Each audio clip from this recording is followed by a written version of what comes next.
এখন রিল বেরিয়েছে, সেখানে বলছে ভাই এই পিয়ার সিস্টেম কি? তাহলে পিয়ার সিস্টেম বলতো নাই, ভোট দিবা বলায় আর প্রার্থী থাকবে ইয়েতে কি মালদ্বীপে, সন্দ্বীপে মালদ্বীপে যাবে। তো মানুষের তো বুঝে এটা এসে গেছে এখন। সুতরাং আমার এই যে দলটি এগুলো বলছে, এই দলটি চিরকাল মানে স্রোতের বিপরীতে, জনগণের বিপরীতে অবস্থান নিয়েছে। 71-এও জনগণের বিরুদ্ধে অবস্থান নিয়েছিল, আলবদর সামস করে মানুষকে হত্যা করেছিল। এখনো আবার যাতে ঘোলা পানিতে আওয়ামী লীগ যাতে আবার অবতীর্ণ হতে পারে। আওয়ামী লীগ তো মরে যায় নাই, সাময়িক নিষিদ্ধ করা হয়েছে, আওয়ামী লীগের ভোটও মরে যায় নাই। এই ঘোলা পানিতে স্বীকার করতে যে আবার আওয়ামী লীগকে আনার ব্যবস্থা করতেছে। সবসময় ওই 70 যাতে সুবিধা হয় সে ব্যবস্থা করে, 71-এ করেছে, আজকে আবার একই অবস্থা করছে।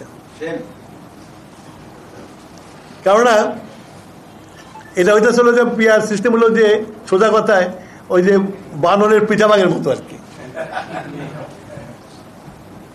সেদিন আমি দেখলাম একজন প্রশ্ন করছে যে প্রপোর্শনাল হবে তো, তা আপনি 5টা পাবেন আর একজন 3টা পাবে।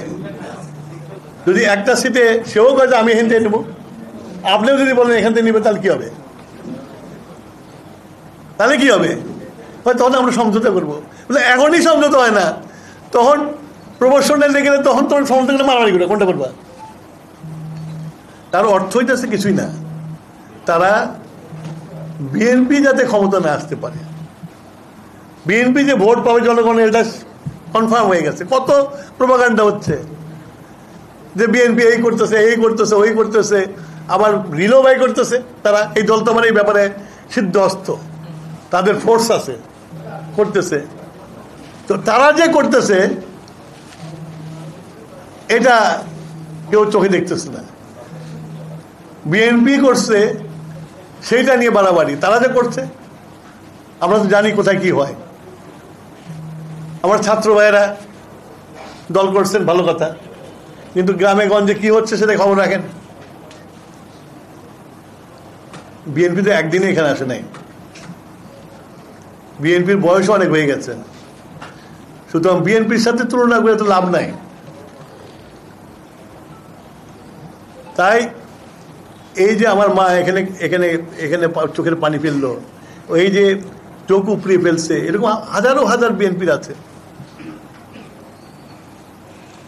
সিরাজগঞ্জে মেরি আছে, তার 2 চোখে গুলি লাগছিল,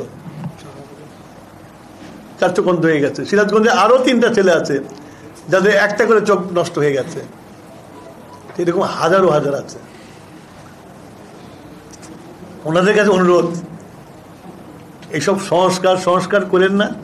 হাসিনাও কইছে ভোটের আগে